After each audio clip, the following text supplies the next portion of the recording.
Bismillahirrahmanirrahim. Assalamualaikum warahmatullahi wabarakatuh. Waalaikumsalam warahmatullahi wabarakatuh. Ibu, Bapak, guru yang saya hormati, terima kasih atas kehadirannya.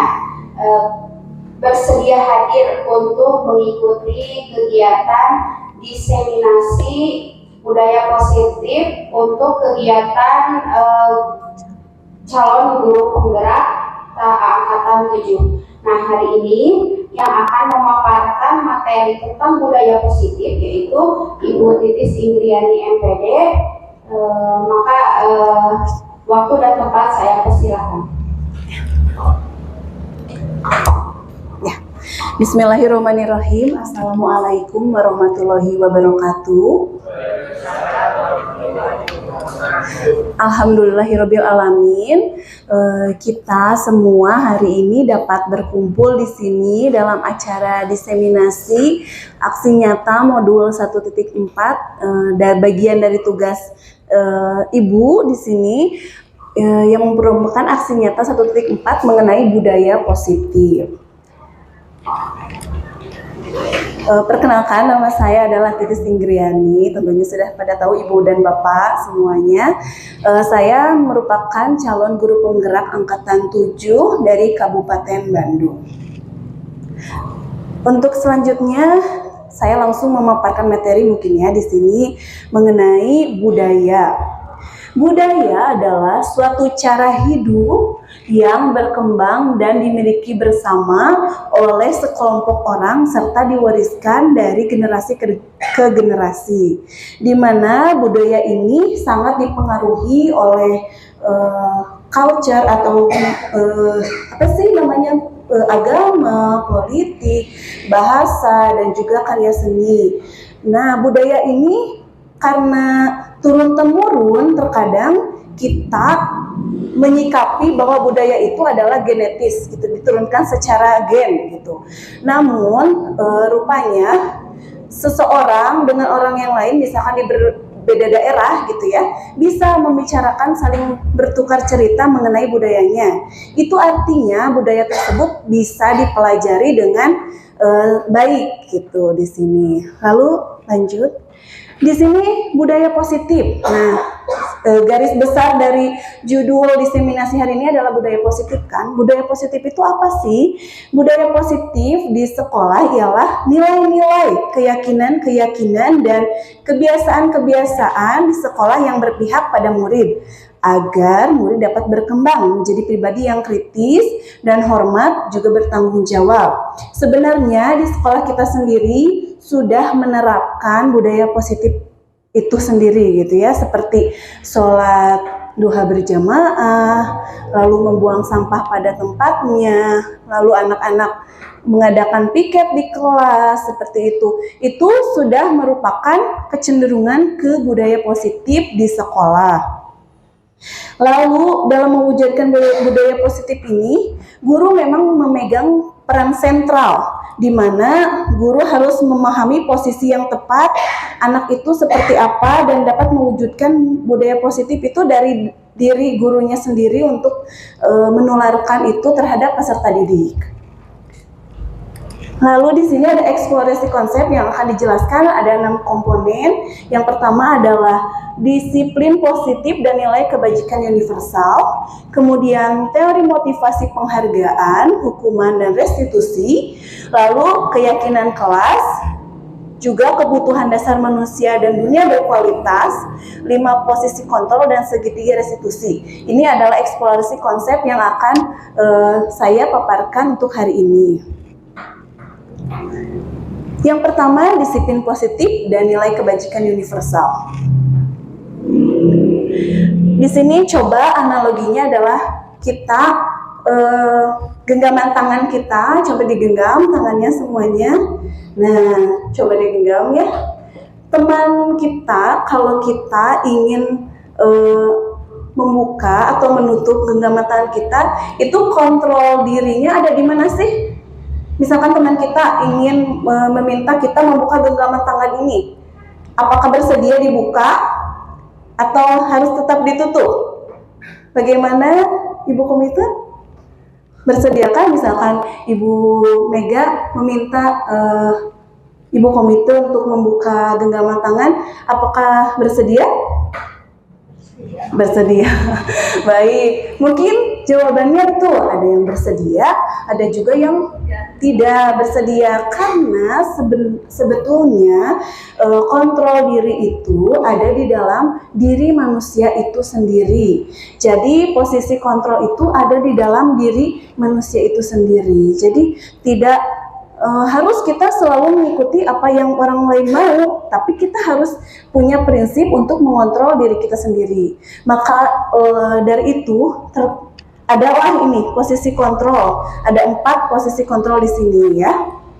Yang pertama adalah ilusi kontrol murid, di mana guru mengontrol murid walaupun murid tidak ingin dikontrol. Jadi mau tidak mau gitu, murid itu selalu ikut aturan dari guru gitu ya. Jadi mau tidak mau, karena kan guru mempunyai posisi gitu ya. Jadi untuk mengontrol murid ya udah, misalkan kita perintahkan seperti ini, murid mau walaupun hatinya tidak suka, tidak senang, tidak menyukai hal itu gitu. Lalu yang kedua adalah ilusi bahwa semua penguatan positif efektif dan bermanfaat. Nah, penguatan positif di sini misalnya bujukan merupakan satu bentuk kontrol. Usaha mempengaruhi murid untuk mengulangi suatu perilaku adalah usaha mengontrol murid. Misalkan kita sebelum sholat ayo wudhu, dan itu diulang-ulang, diucap-ucap beberapa kali gitu untuk mempengaruhi pada murid tersebut seperti itu. Lalu selanjutnya adalah ilusi bahwa kritik dan membuat orang merasa bersalah dapat menguatkan karakter. Nah, di sini terkadang kita sering lupa gitu untuk menguatkan karakter seseorang, jadi membuat orang merasa bersalah ini, misalnya tuh kan gara-gara kamu ibu jadi dimarahi kepala sekolah gitu. Jadi itu membuat dan menimbulkan peserta didik itu tidak percaya diri terhadap dirinya sendiri, padahal bukan itu yang baik gitu untuk peserta didik tersebut dalam menyelesaikan suatu permasalahan. Lalu selanjutnya adalah ilusi bahwa orang dewasa mempunyai hak untuk memaksa. Nah, biasanya di sini orang tua itu atau guru itu memaksakan kehendak kepada peserta didik tanpa melihat atau tanpa mempertimbangkan hal apa yang ingin dicapai atau hal apa yang ingin diungkapkan oleh peserta didik tersebut, sehingga terkadang kita kesannya memaksa, apalagi anak-anak remaja. Anak-anak remaja itu kan seringnya berontak gitu ya, berontak, sehingga di sini nanti akan menimbulkan juga penyesalan untuk orang tuanya sendiri atau gurunya sendiri, karena pemberontakan itu akan ada gitu, hadir di karakteristik memaksa ini gitu. Jadi jangan sampai kita mempunyai ilusi memaksa untuk anak atau peserta didik. Nah, di sini ada teori stimulus respon dan teori kontrol. Dan bila kita ingin membuat kemajuan perlahan, sedikit-sedikit ubahlah sikap atau perilaku Anda. Namun bila ingin memperbaiki cara utama kita, maka kita perlu mengubah kerangka acuan kita. Ya, kerangka acuan kita, ubahlah bagaimana Anda melihat dunia. Jadi tidak serta-merta orang lain itu harus sama perspektifnya seperti kita melihat dunia gitu. Jadi di sini ada teori kontrol stimulus respon dan teori kontrol ya. Contohnya mungkin di sini realitas kebutuhan kita sama, tapi pada teori kontrol itu realitas kebutuhan kita berbeda-beda. Kita analogikan pada anak-anak atau peserta didik kita saja ya.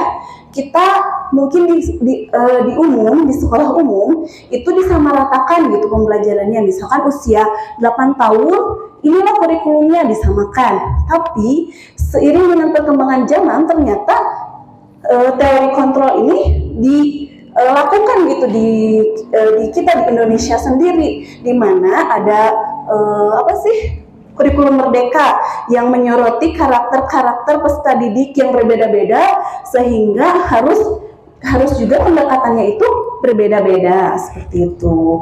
Dan ada juga perilaku buruk dilihat sebagai suatu kesalahan. Nah, di stimulus respon ini kita selalu menjudge, misalkan anak berbuat salah, tapi kita tidak menggali lebih dalam lagi kenapa anak itu berbuat salah. Di sini ditepis oleh teori kontrol sendiri, di mana semua perilaku itu sebetulnya memiliki tujuan. Misalnya ada anak yang yang klepto, misalkan membawa barang gitu ya, kita kan pasti ngejudge itu kamu salah gini. Tapi untuk teori kontrol sendiri itu kita harus menanyakan alasannya. Mungkin emang dia iseng atau karena jahil gitu, bukan karena keinginan dia untuk membawa barang tersebut dan menjualnya, seperti itu. Next. Nah, setelah dari teori kontrol sendiri, kita akan masuk ke dalam disiplin, materi mengenai disiplin. Disiplin sendiri apa? Coba ada yang tahu, ibu-ibu, bapak-bapak? Bulan? Disiplin apa biasanya? Apa Bulan? Mau menjawab kah? Omega? Patuh. Oh iya, betul. Disiplin itu biasanya identik betul dengan kepatuhan. Di mana disiplin sendiri itu menjadi sesuatu yang dilakukan seseorang pada orang lain untuk mendapatkan kepatuhan. Betul sekali, Ibu Mega. Dan juga untuk teorinya sendiri dari Diana Gosen dalam bukunya Choosing School Discipline 2001, keluar bukunya, Diana menyatakan bahwa arti kata disiplin sendiri berasal dari kata Latin disciplina yang berarti belajar, dan juga discipline juga berasal dari kata yang sama dengan disiplin atau murid. Nah, di sini kita ingin belajar dan mendisiplinkan murid, seperti itu ya. Lalu di sini ada 3 motivasi manusia dalam membentuk nilai disiplin. Yang pertama, menghindari ketidaknyamanan dan hukuman.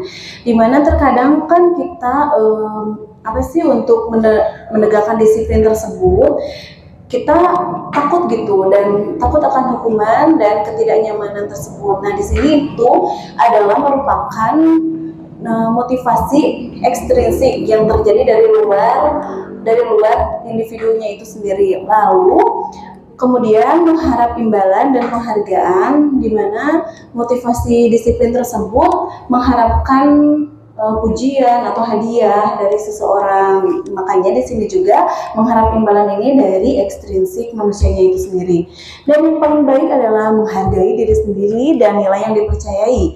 Jadi nilai disiplin itu sudah tertanam di dalam diri individu tersebut atau anak ataupun kita sebagai guru, dan bisa menerapkannya di di kehidupan sehari-hari gitu. Untuk selanjutnya, seseorang yang memiliki disiplin diri berarti mereka bisa bertanggung jawab terhadap apa yang dilakukannya, karena mereka mendasarkan tindakan mereka pada nilai-nilai kebajikan universal. Dan sebagai pendidik, tujuan kita adalah menciptakan anak-anak yang memiliki disiplin sehingga mereka bisa berperilaku dengan mengacu pada nilai-nilai kebajikan universal dan memiliki motivasi intrinsik, bukan ekstrinsik yang tadi sudah disebutkan. Nah, dari sini kita melihat ada nilai-nilai kebajikan universal. Apa itu nilai-nilai kebajikan universal? Nilai kebajikan universal itu yakni dari Ki Hajar Dewantara maupun Diana Gosen, di mana kedua pakar pendidikan mengartikan disiplin sendiri yang tadi sebagai bentuk kontrol diri, yaitu belajar untuk kontrol diri agar dapat mencapai satu tujuan mulia. Tujuan mulia di sini mengacu pada nilai-nilai atau prinsip-prinsip mulia yang dianut seseorang. Kita namakan nilai tersebut sebagai nilai kebajikan universal. Nah, maknanya sendiri dari nilai kebajikan universal itu adalah nilai-nilai kebajikan yang disepakati bersama, lepas dari suku, bangsa, agama, bahasa, maupun latar belakangnya. Nilai-nilai ini merupakan payung besar dari sikap dan perilaku kita. Atau nilai-nilai ini merupakan fondasi kita berperilaku. Nilai-nilai kebajikan adalah sifat positif yang merupakan tujuan mulia yang ingin dicapai setiap individu. Lalu nilai kebajikan universal sendiri yang dicanangkan di Indonesia atau yang ingin dicapai anak-anak Indonesia adalah profil pelajar Pancasila. Yang pertama, beriman, bertakwa kepada Tuhan Yang Maha Esa, dan berakhlak mulia.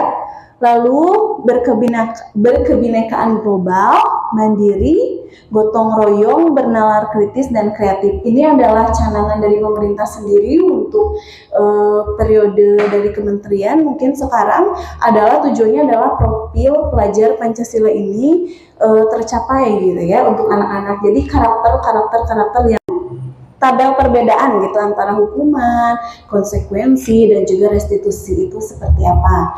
Nah, di sini hukuman itu di atasnya pun identitas gagal. Nah, kenapa hukuman identitas gagal? Nanti saya jelaskan. Lalu ada konsekuensi dan juga restitusi. Di sini identitas sukses. Nah, namun di sebelah sana ada negatif, netral, dan positif. Hukuman itu bersifatnya itu negatif ya. Kalau misalkan konsekuensi sendiri adalah bersifat netral, dan restitusi sendiri merupakan yang positif. Kenapa? Karena di hukuman ini peserta didik itu langsung gitu diberi hukuman secara langsung gitu, tanpa aba-aba, tanpa apa. Kamu terlambat, misalnya kamu membersihkan halaman sekolah gitu, itu tanpa adanya ngobrol dengan peserta didiknya atau tanpa adanya negosiasi gitu, langsung mutlak harus dikerjakan. Seperti itulah hukuman, sehingga di sini merupakan identitas gagal nih dari hukuman tersebut. Lalu untuk konsekuensi sendiri, konsekuensi itu sudah disepakati sebenarnya, tapi jadi konsekuensi itu sudah disepakati oleh antara guru dan peserta didik. Namun lebih cenderung jadi peserta didik itu harus ingin mengikuti guru gitu. Jadi tidak ada komunikasi, namun mutlak gitu. Jadi ada pelanggaran, ada konsekuensi di dalamnya. Lalu selanjutnya ada restitusi. Nah, restitusi ini baik dan positif karena restitusi ini merupakan pilihan gitu. Bisa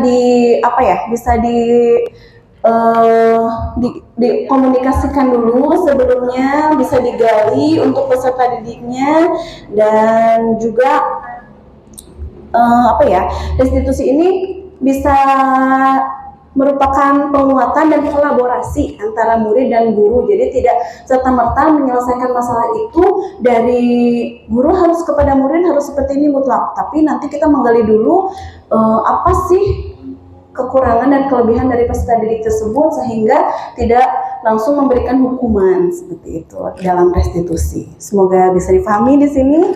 Untuk selanjutnya,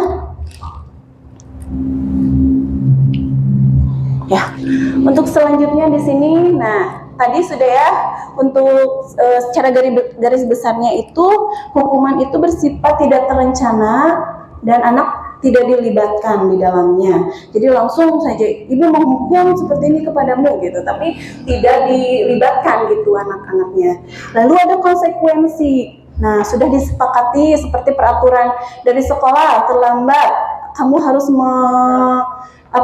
kalau melanggar ini harus ini hukumannya. Nah, itu tapi dari satu pihak gitu kan ya. Jadi tidak kurang pas juga. Nah, di sini ada restitusi. Restitusi ini kolaboratif dan membangun budaya positif, di mana tadi restitusi mengajarkan murid untuk mencari solusi untuk permasalahannya dia sendiri dan nanti dikembalikan bagaimana nih penyelesaian dari permasalahanmu ini, seperti itu. Selanjutnya adalah dihukum oleh penghargaan. Ini dari teori Alfikon. Ada 8 ya, dihukum oleh penghargaan tersebut. Yang pertama adalah langsung saja yang dipengaruhi jangka pendek dan jangka panjang. Nah, terkadang kita penghargaan itu kan sebagai reward ya, seperti kesannya itu bentuk positif dari suatu pembelajaran.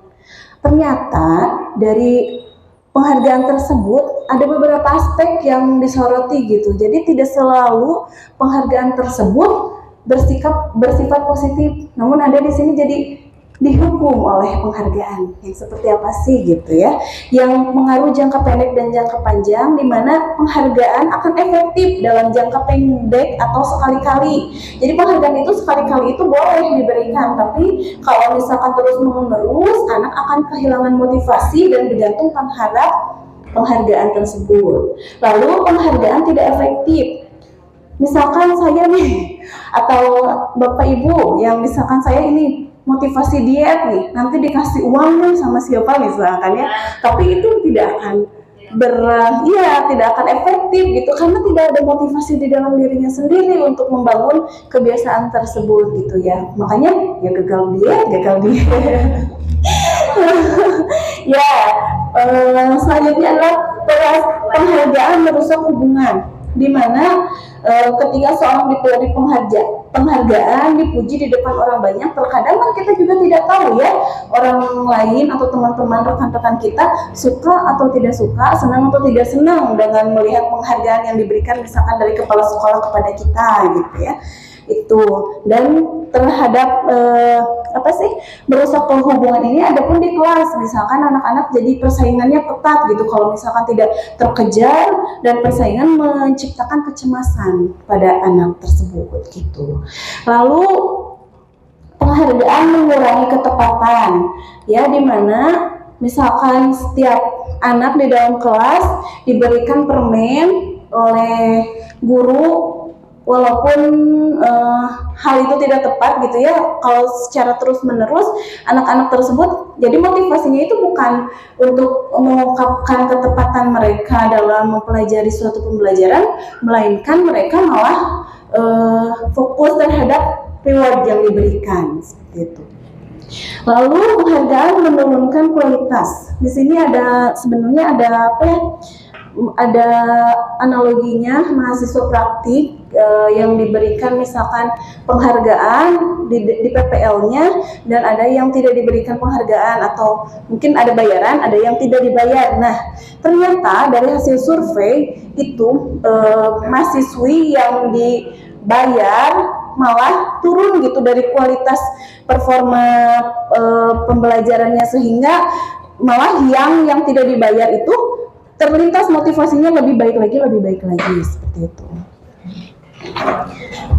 Ya, lalu penghargaan mematikan kreativitas di sini. Contohnya adalah seorang penulis skenario film mungkin ya, yang menuliskan skenario di dalam film itu dibayar. Nah, itu biasanya terhenti kreativitasnya untuk untuk berkreasi lebih baik lagi, sehingga penghargaan mematikan kreativitas ini sangat ada ya gitu. Lalu penghargaan menghukum. Jika suatu penghargaan diharapkan namun Anda tidak mendapatkannya, Anda akan merasa sedih dan terasa terhukum oleh penghargaan tersebut, seperti itu. Dan yang terakhir adalah motivasi dari dalam diri atau intrinsik. Nah, inilah penghargaan yang sebenarnya yang harus dicapai oleh setiap individu. Untuk selanjutnya adalah keyakinan kelas. Seseorang akan lebih tergerak dan bersemangat untuk menjalankan keyakinannya daripada hanya sekedar mengikuti serangkaian peraturan tertulis tanpa makna, sehingga tercipta keyakinan kelas, yakni sesuatu yang diyakini bersama, berasal dari penyatuan pikiran untuk menjadi nilai-nilai kebaikan. Nah, lalu selanjutnya di sini ada prosedur pembentukan keyakinan kelas. Mempersilahkan warga sekolah atau murid di sekolah atau kelas untuk bercurah pendapat tentang peraturan yang perlu disepakati di sekolah atau kelas. Lalu mencatat semua masukan. Jadi kita di sini ngobrol ya untuk keyakinan kelas dan menemukannya dan menyusunnya menjadi kalimat-kalimat dari bentuk negatif menjadi positif. Contohnya, jangan berlari di kelas atau koridor, itu bentuk negatif, dan menjadi berjalan di kelas atau koridor. Jadi lebih halus dan lebih positif. Lalu selanjutnya adalah kebutuhan dasar manusia dan dunia berkualitas. Di sini 5 kebutuhan dasar manusia. Kebutuhan dasar manusia itu ada 5. Yang pertama itu bertahan hidup. Kita butuh bertahan hidup? Butuh ibu ya. Butuh ya untuk bertahan hidup. Atau survival adalah kebutuhan yang bersifat fisiologis untuk berjalan hidup, misalnya kesehatan, rumah, makan, pakaian. Itu adalah salah satu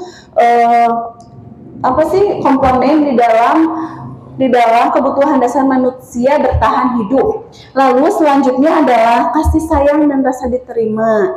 Ya, kasih sayang sangat kita butuhkan dan itu merupakan kebutuhan psikologis di mana kita harus merasakan disayangi, harus akan diberi penghargaan oleh kita sendiri maupun oleh kelompok ya. Lalu ada kebutuhan akan penguasaan berhubungan dengan kekuatan untuk mencapai sesuatu, menjadi kompeten, menjadi terampil. Kita juga kadang mengikuti diklat-diklat seperti itu, mengikuti sharing ilmu, menambah ilmu, dan itu tuh merupakan penguasaan, salah satu dari indikator penguasaan. Lalu kebebasan. Nah, kebutuhan untuk kebebasan adalah kebutuhan untuk kemandirian, otonomi, memiliki pilihan dan mampu mengendalikan arah hidup seseorang, seperti itu. Dan yang terakhir adalah kesenangan. Nah, kesenangan adalah kebahagiaan atau kebutuhan untuk mencari bermain, tertawa, seperti itu, berekreasi ya. Belumnya kita belum berekreasi ya, masih gagal nanti mudah-mudahannya kita terpenuhi gitu kebutuhan dasar ini, amin. Nah, selanjutnya adalah dunia berkualitas. Kebutuhan dasar itu bersifat lebih umum. Tadi ya yang 5 kebutuhan dasar manusia itu bersifat lebih umum atau universal. Sedangkan dunia berkualitas lebih unik dan personal. Misalnya kita punya masa lalu ya gitu, kita punya kenang-kenangan mantan, gimana? Nah itu tuh sebenarnya dunia berkualitas, dimana kita bisa membedakan antara 5 kebutuhan tadi itu sebagai yang global dan yang dunia berkualitas itu lebih personal gitu ya, punya memori-memori yang indah saat kecil atau apa, itu merupakan dunia berkualitas. Untuk selanjutnya adalah posisi kontrol. Nah, ada 5 posisi kontrol di sini. Yang pertama adalah penghukum. Penghukum itu tadi sudah pernah dibahas ya sebelumnya, dari tadi ada penghukum menggunakan hukuman fisik atau verbal dan lebih cenderung tidak diketahui oleh murid, jadi secara spontan gitu. Misalkan di sini ada contohnya, patuhi aturan saya atau awas ada ancaman di dalamnya gitu ya. Lalu pembuat merasa bersalah. Pada posisi ini biasanya guru akan bersuara lebih lembut, lebih soft gitu, tapi nyentuh hati gitu pada peserta didik, dan justru motivasinya jadi turun gitu untuk peserta didik tersebut. Ibu sangat kecewa sekali dengan kamu, itu ternyata kurang efektif gitu ya untuk peserta didik di sini. Lalu posisi kontrol sebagai teman, mengontrol murid melalui persuasi seperti ayo bantulah demi bapak ya, karena sudah posisinya sudah seperti teman. Nah tapi di sini juga posisi kontrol ini ada negatifnya, dimana kalau misalkan kita terlalu dekat dengan murid terkadang mohon maaf jadi melunjak lah ibaratnya seperti itu. Nah di sini juga harus dibatasi juga. Lalu pemantau. Nih, posisi pemantau berdasarkan pada peraturan dan konsekuensi, di mana peraturannya apa gitu. Jadi selalu menanyakan tentang peraturan gitu, karena sudah ada aturan, jadi kalian harus mengikuti aturan ibu dan bapak guru seperti itu. Lalu manajer, posisi di mana guru berbuat sesuatu bersama dengan murid, mempersilahkan murid mempertanggungjawabkan perilakunya. Dan di sini apa rencana kamu untuk memperbaiki hal ini? Dan terkait juga ya tadi dari manajer ini dengan restitusi. Jadi mendengarkan murid itu seperti apa maunya gitu, terus bagaimana solusinya itu harus dipecahkan oleh murid itu sendiri. Nah di sini ada segitiga restitusi. Segitiga restitusi itu adalah merupakan proses untuk menciptakan kondisi bagi murid untuk memperbaiki kesalahan mereka sehingga mereka bisa kembali pada kelompok mereka dengan karakter yang lebih kuat. Seperti apa sih segitiga restitusi? Tadi juga sudah terbahas ya, restitusinya itu sendiri seperti apa gitu kan, hal positif. Nah, di sini ada segitiga restitusi di mana ada 3 komponen di dalamnya dari segitiga restitusi. Yang pertama adalah menstabilkan identitas, lalu ada validasi tindakan yang salah, dan menanyakan keyakinan. Nah, dari menstabilkan identitas adalah bertujuan untuk mengubah identitas anak dari orang yang gagal, misalkan dia karena berbuat salah, menjadi hal yang positif atau yang dirubah gitu mindset anak tersebut gitu. Lalu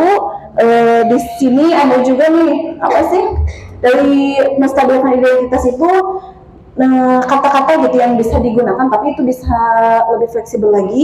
Setiap orang pasti pernah melakukan kesalahan, terus kamu bukan satu-satunya yang pernah melakukan ini. Jadi identitas anak stabil gitu, jadi tidak saya salah, saya mutlak harus dihukum. Nah, tidak, di sini distabilkan dulu. Oh iya, saya berarti harus berkata jujur kalau sudah distabilkan identitasnya. Lalu masuk ke validasi tindakan yang salah. Nih kata-katanya, adakah cara yang lebih efektif untuk mendapatkan apa yang kamu butuhkan? Jadi kesalahan itu dianggap suatu kebutuhan apa sih? Misalkan tadi kayak mohon maaf klepto atau apa, sebenarnya apa sih? Misalkan dia menginginkan suatu barang gitu tapi tidak mempunyai apa. Nah, itu memvalidasi tindakan yang salah. Lalu kemudian menanyakan keyakinan. Nah, keyakinan ini setelah menstabilkan identitas, lalu memvalidasi kesalahan, maka anak akan siap dihidupkan dengan nilai-nilai yang dia percaya. Bahwa misalkan kesalahan itu melanggar ini, untuk kedepannya seperti apa, dan kamu bisa menjadi orang seperti apa ke depannya. Itu kan digali pada menanyakan keyakinan peserta didik tersebut, seperti itu. Nah, di sini teori kontrolnya, kita semua akan melakukan hal terbaik yang bisa kita lakukan dalam menstabilkan identitas.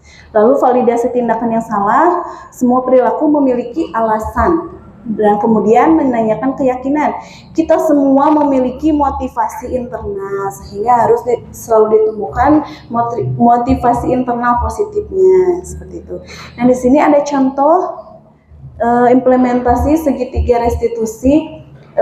Saya bersama peserta didik, salah satu peserta didik. Ini hanya simulasi bagaimana diterapkannya segitiga restitusi ini. Silahkan, selamat menikmati video.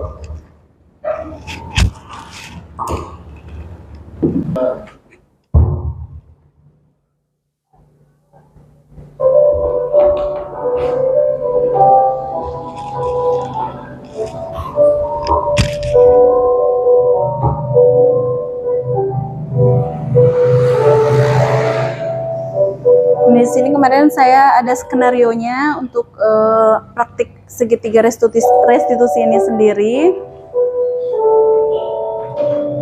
Kasus 1, Dani yang suka ngebut di jalan, katanya ini kasus satunya.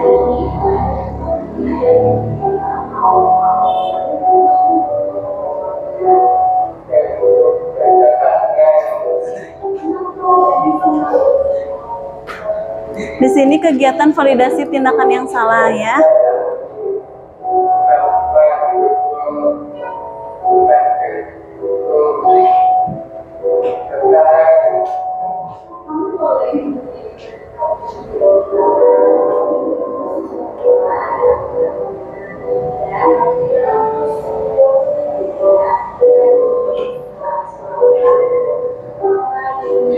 Satu video aja sih.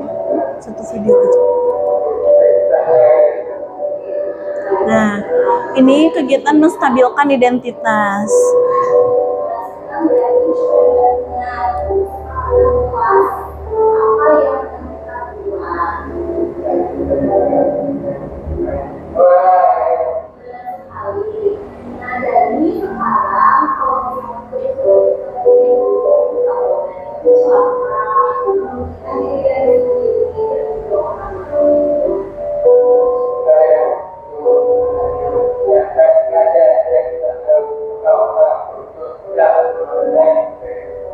Ya.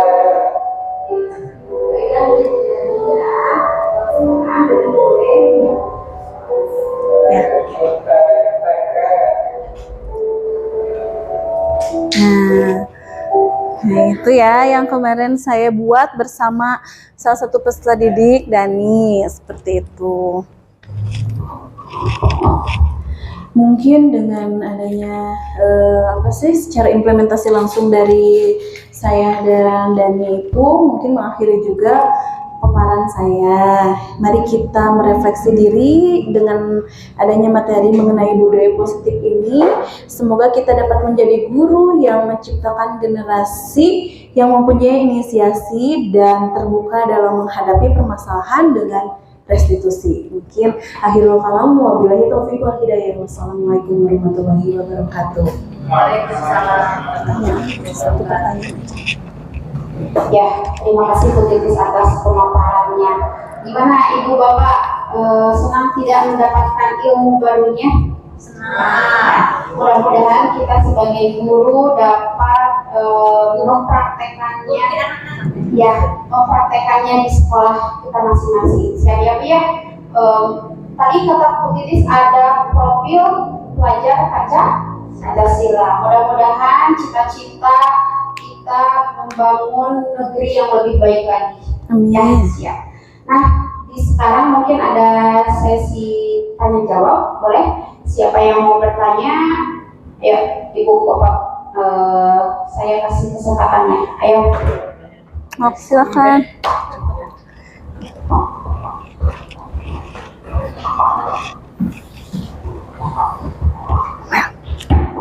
Assalamualaikum warahmatullahi wabarakatuh. Waalaikumsalam warahmatullahi wabarakatuh. Nama saya Suparna Ismail, salah satu guru di sekolah luar biasa di Kuala Putri. Setelah melihat paparan yang disampaikan tadi cukup luar biasa, juga sangat menginspirasi. Mudah-mudahan ke depan kita bisa mengimplementasikan. Yang kedua, yang saya tanyakan, biasanya kan yang kalau di tataran umum itu kan ada istilah reward punishment kan seperti itu. Yeah. Ternyata setelah saya kaji lihat di paparan tadi ada beberapa hal termasuk restitusi ya gitu ya. Betul. Jadi sekilas mohon penjelasan lebih lanjut tentang restitusi. Terima kasih. Ya, terima kasih Bapak Sukarna atas pertanyaannya. Ibu Titis siap untuk menjawab. Ya, terima kasih ya Bapak telah menyaksikan apa yang saya paparkan dan telah meresapi gitu makna yang tadi punishment reward. Betul, dulu kita mengenalnya dengan punishment reward saja ya. Sekarang muncullah restitusi, di mana restitusi itu lebih ditekankan pada kolaborasi antara peserta didik dan juga seorang guru dalam menghadapi suatu permasalahan. Jadi tidak serta-merta peserta didik dan guru itu mutlak hukuman atau punishment lalu reward. Nah, tidak seperti itu. Sekarang jadi kita lebih bisa mendengarkan mereka maunya seperti apa, lalu dan membantu murid berbudaya positif juga, dan juga menggali lebih baik lagi apa yang mereka inginkan sebenarnya dari suatu permasalahan. Mungkin lebih seperti itulah jelasnya, yakni kolaborasi atau juga komunikasi antara guru dan juga peserta didik atau murid. Seperti itu Bapak, mungkin terima kasih atas pertanyaannya. Cukup? Terima kasih Pak. Sudah puas Bapak? Tapi kita ini bukan pemuas. Mudah-mudahan jawabannya dapat Bapak pahami. Mungkin acara desiminasi aksi nyata calon guru penggerak angkatan 7 hari ini dicukupkan sekian. Terima kasih kepada Bu Titis atas ilmu-ilmu yang telah beliau sampaikan kepada kita semua. Mudah-mudahan kita selalu dalam lindungan Allah Subhanahu wa taala dan kita selalu bersemangat bersinergi untuk menciptakan budaya positif di sekolahnya masing-masing. Terima kasih. Wassalamualaikum warahmatullahi wabarakatuh. Terima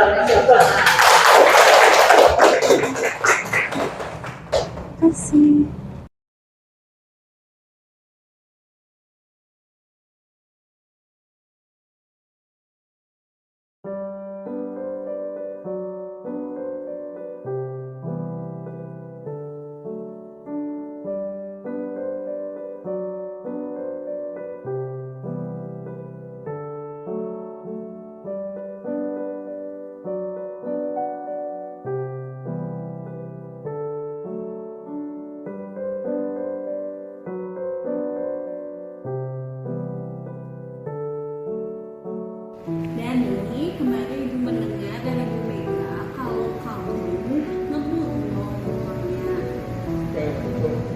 Kenapa ya Dani senang untuk membawa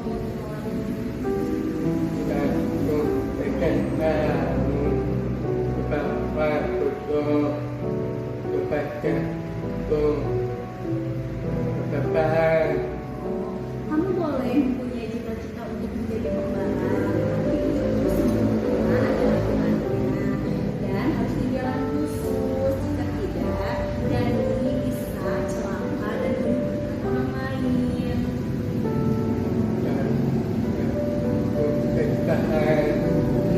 Baik, tidak apa-apa. Juga orang mempunyai kesalahan. Nah, sekarang Dani coba ingat-ingat kesepakatan kelas apa yang pernah kita buat.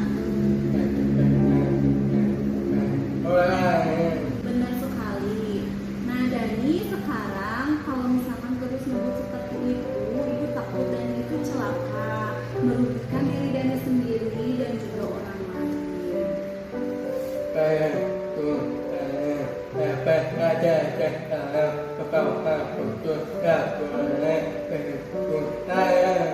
Oke, Ibu pegang janji Dani ya. Sekarang Dani boleh kembali ke kelas.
Bismillahirrahmanirrahim. Assalamualaikum warahmatullahi wabarakatuh. Perkenalkan, nama saya Mega Laila Ramdhani.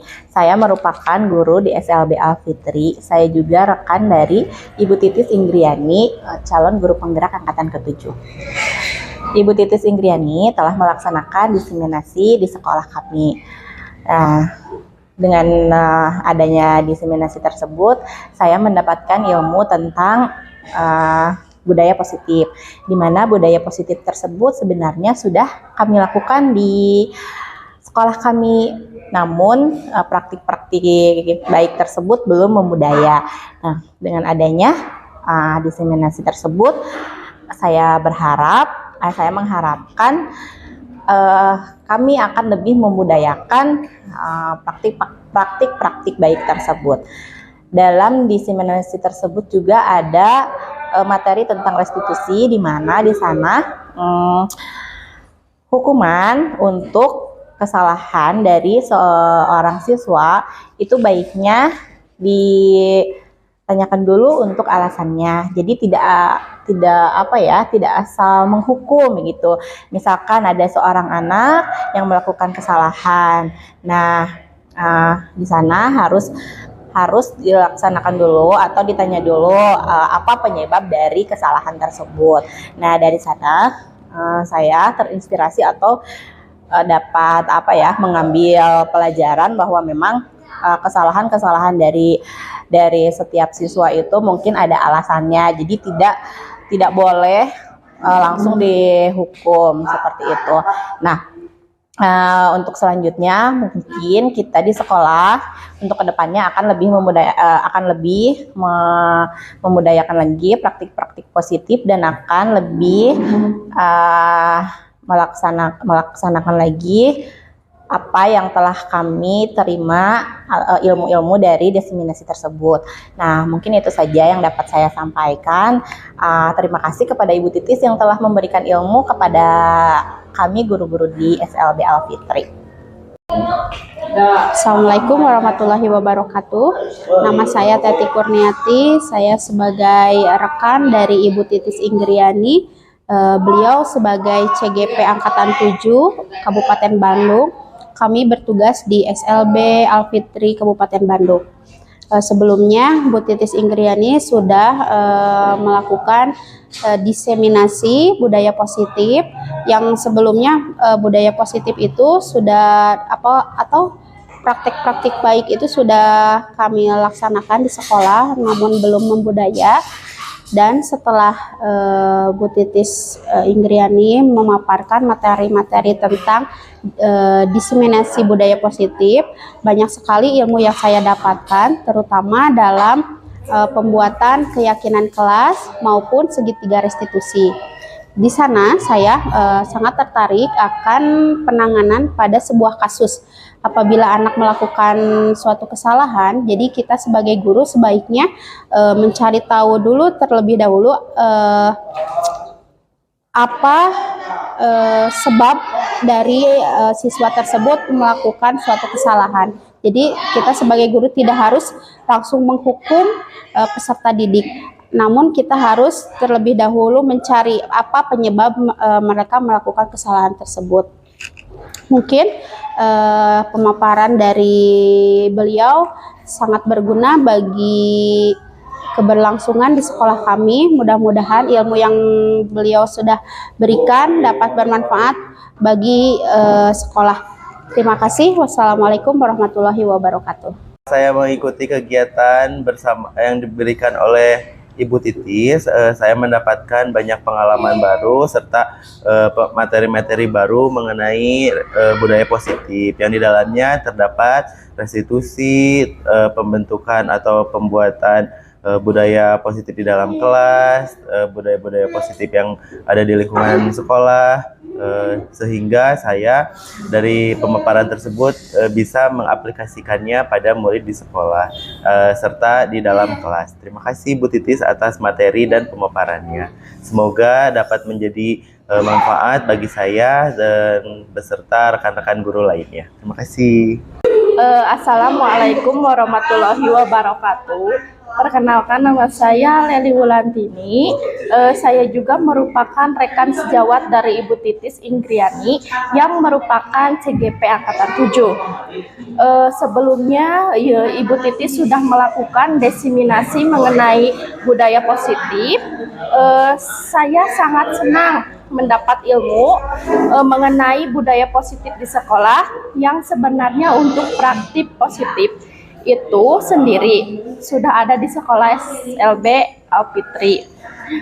Namun sebelumnya budaya sehingga perlu untuk ditingkatkan lagi dengan adanya diseminasi tersebut.